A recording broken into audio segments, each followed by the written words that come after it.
my name is Ann Kostecki and I'm a watercolor artist, and today I'm going to show you how to make floral hoop rings.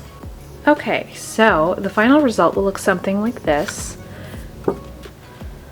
So for the first step, what I'm going to do is go over the supplies.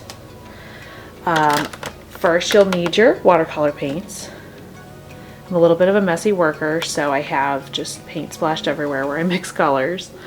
I use a nice square container for water because then it's less likely for me to knock over. I have a set of Winsor & Newton brushes that I use, but I also have my favorite brushes, which are these. Hopefully I'm pronouncing this correctly. Escoda Reserva. What is that? Kolinsky Real Fur brushes. They are awesome. And then for the metallic paint, I use this Gansai Tambi paint color, which is really great. It comes in a bunch of different shades. It's mostly like gold tones, but there's a silver in there too. I also use a handmade watercolor from Letter Sparrow, and they have multiple types of metallics. So I encourage you to explore those paints. I also used a circle drawer. This one's from college, so it's a little beat up and kind of falling apart. But if you, in the absence of a circle drawer, you can always use a cup or a jar or anything with a nice round surface to put against your paper and to trace over. So, what kind of paper am I using? Just basic watercolor paper, nothing fancy here. I think this one's a Canson paper, but honestly, anything that's a nice thick regular watercolor paper is fine. We won't be using a ton of water on something like this, so I'm not too concerned about buckling. So I'm just using a 6x9 paper. Any size will work, anything that works for you. So this is what I have, and let's get started. The first step for us to do is to draw the circles and to make a composition with those. So I just use a regular mechanical pencil. Oh, sorry, it's out of focus. And then a kneaded eraser. These are my favorite erasers. They don't leave little eraser marks everywhere. Okay, so I'm gonna take this jar first. I always start with the largest circle. It's a lot easier to figure out where to put the other circles once you have the largest one done. Forgive me if the camera is bumping up against my head. This is my first time recording a tutorial, so I have no idea what this is going to turn out to be. Now this might look super dark, and that's because it is. That's why I take this kneaded eraser and I just lightly erase it so that I can just barely see it. The reason I do this is because even though these metallic paints are really thick and you can see them glow, they're still transparent like watercolor. So usually what I do is I mix gold with a yellow ochre or a different yellow color so that it's a little bit more opaque and you don't see the lines underneath. It just looks a little nicer not to have this big gray graphite line, but I don't know if you can see that. It's there. So we have the largest circle, and then the next size, I'm going to use my circle drawer. Probably going to use this large circle here, kind of floating it off to the left.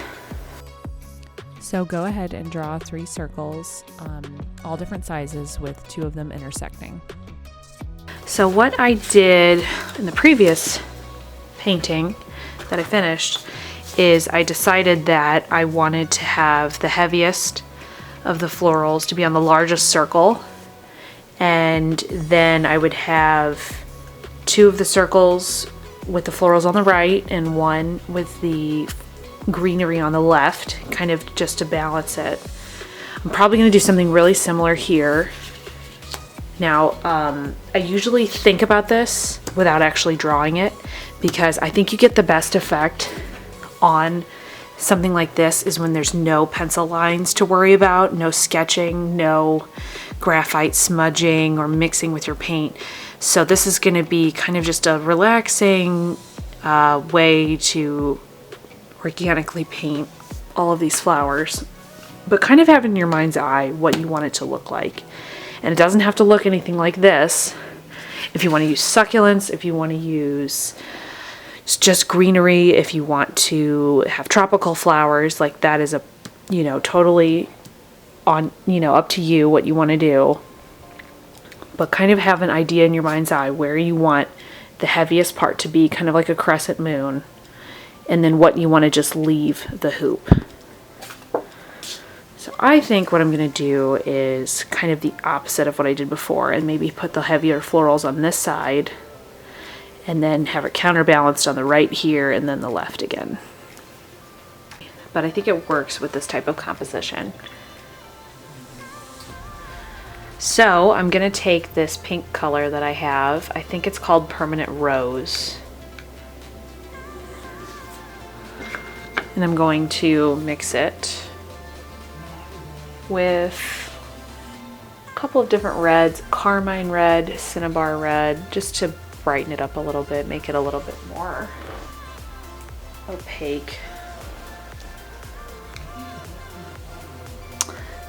Usually I don't test my paint on paper. I just kind of look at it in my palette, and that kind of gives me a good idea of what it's going to look like. It's not very scientific, and I'm sure there's better methods, but that is what I do. So I think I usually paint like an odd number of flowers.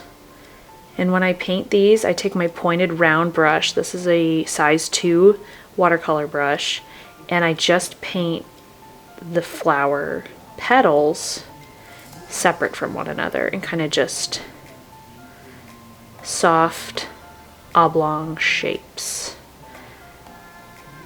I kind of keep the petals away from each other so it's more of a graphic look.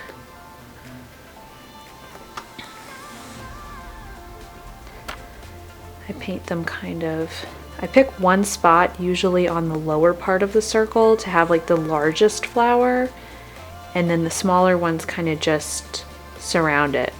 And it's good to vary where they go,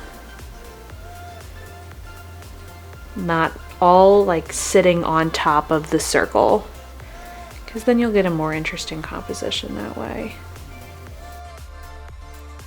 So you can continue painting your flowers to the left and the right of your drawing circle, and after you're done filling up your big circle, go ahead and move on to your smallest circle and paint some more flowers there all throughout the side of it. Okay, so now that I have all the pink ones, next one I'm going to do, I did in my original painting I did them blue. I might just do them a different color this time for variety's sake, slightly different color. I'm gonna mix these two blues together and then maybe add a little bit of purple. You get a nice rich blue purple color that way. The colors I'm using are I'm not sure the name of this one. It's some sort of intense violet. There's an ultraviolet that in this Letter Sparrow palette that is pretty close. And then I used this like sky blue color, which I don't remember the name of, but I will put it in the notes so that you can look it up. For this flower, I'm doing a little bit longer petals.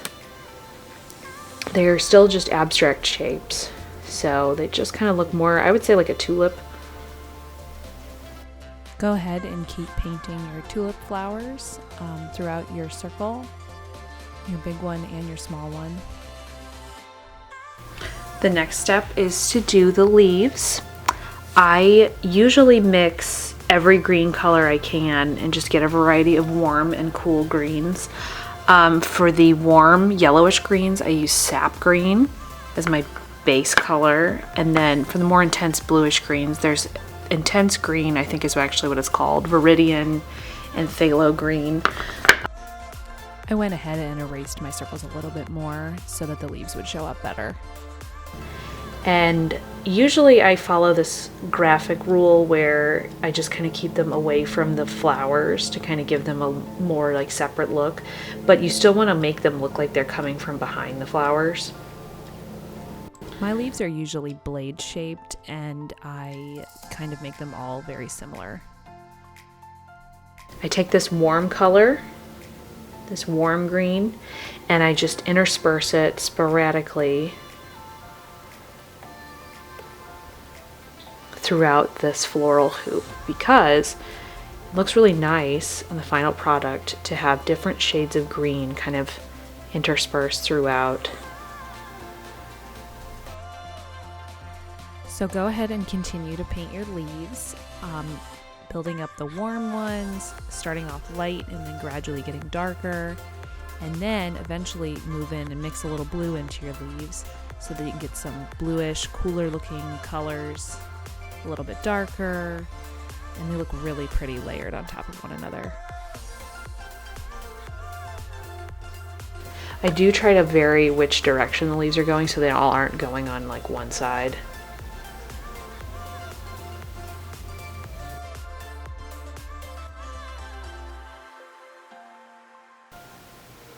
You'll see once you go lightest to darkest that you'll start getting that sense of layering.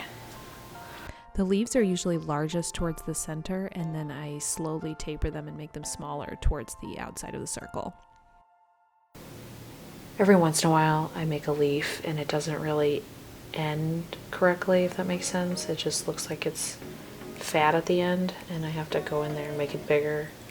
And that's why I always recommend make your leaves small at first, because if you mess them up, you can always make them bigger later.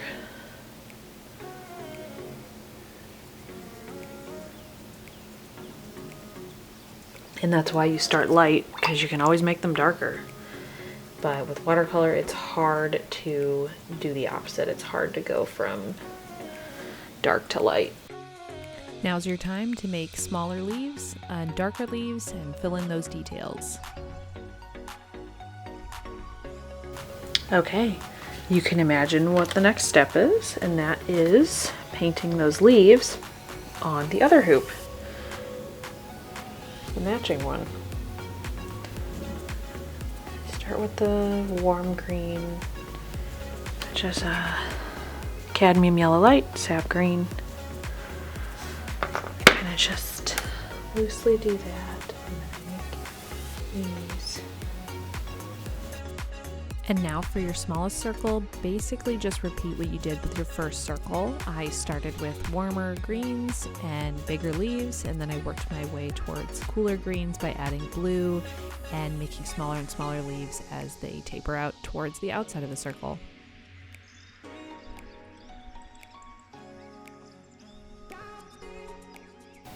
Okay, next step is to paint the greenery on this hoop. And remember, we are counterbalancing it, so it's going to be going on this edge. Start from lightest to darkest, and I start with a nice warm yellowish green color. I mix all kinds of colors. Now, if I'm looking at this piece that I originally did, I really like the way it looks. I kind of have like triplets or quartets of leaves. And then these little tiny other leaves that are just kind of a spray, like baby's breath or like little tiny ivy. For this circle, I just made greenery, so I just have leaves that kind of mirror the previous two circles, and these leaves overlap over the smaller circles, so they make an interesting composition. And I will show you next how to do the tiny little baby's breath leaves. All right, the next step is to create that like spray, that baby's breath, and honestly, that is just stippling. And it starts, you kind of, to make that curve, you kind of have to visualize where you want the curve to go, imagining where gravity would pull the leaves, and you do them biggest to smallest. Right when you get to the edge, it's going to be real tiny, just tiny little dots, the tiniest dot you can make with your number 2, or if you have it, a number 0 brush. I know the brushes go down to like 00 or maybe even 000.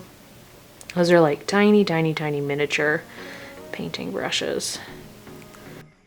I I honestly used the tip of my brush and just made tiny little dots, and I recommend using a brush that doesn't have a very flexible tip because otherwise it'll bend at weird angles. Use one with a nice short bristle that's rigid. You can kind of add a little bit of dot of leaves wherever you want. And maybe a couple of really light, because if your brush is really wet like mine, just really light. I call them exterior leaves, or leaves that aren't actually connected to the hoop. Okay, so that looks good. Now the next step is to add the gold. So like I said, we have multiple golds here that I use. Gansai Tambi colors, starry colors, which I will link. Really, any of these like red, darker golds are going to be more opaque and probably show up better. I use those, but also Letter Sparrow has great metallics too.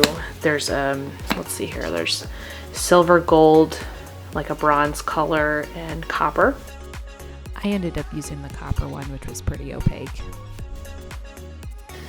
What I do is I usually do the outside part of the line of the hoop. I keep my hand steady. I kind of have to watch where I'm going because that's why the pencil line is so necessary. But yeah, that's showing up really dark, so that's good. And the metallic should show up really well. And then I kind of taper it off right when I get to the florals, because then you want to kind of get in there and get real close and meet the line. But still, you want that leaf to be visible, and you want it to have its own shape. So I kind of just edge it so that it has like a terminus right where the leaf is. And then I kind of add some line underneath. There's no real scientific way. Like if you look at my previous painting, it's not really. Although I might have to have this meet just for consistency's sake. So I painted the rest of the circle behind the flowers and the leaves, and I was careful to avoid the leaves, which can be tricky sometimes. And to avoid smudging the paint while it was still wet, I flipped the paper around and continued painting the circle, because I'm right-handed. So yeah, just be careful and paint right between the leaves wherever you can. The thickness is kind of varying, which if it goes and it bothers you, go back in and very carefully just like thicken it out. Because like you'll notice it's pretty much thicker on the exterior part than on the interior part, which is fine. It's not that big of a deal. I actually got kind of annoyed that the line thickness was not even throughout, so I went back and like nitpicked and corrected it as much as I could, but yeah, you can kind of do it to your preference. Okay, that looks cool. Okay, so I like the way that looks. The last step I'm going to do is I'm going to take this white gold, even though it looks like a silver color, in this palette. Sorry, I didn't realize I was doing this off camera. And very delicately add little dots. Now this stuff, you might not be able to see it on the camera, and that wouldn't surprise me. It's beating up like little pearls. Looks nice.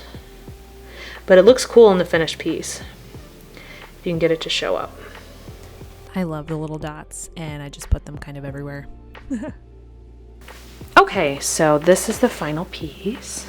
Hopefully you can see the metallic shine, or you can see the little dots I just painted. I don't know, it's like out of focus. And that's it. That honestly was super easy, don't you think?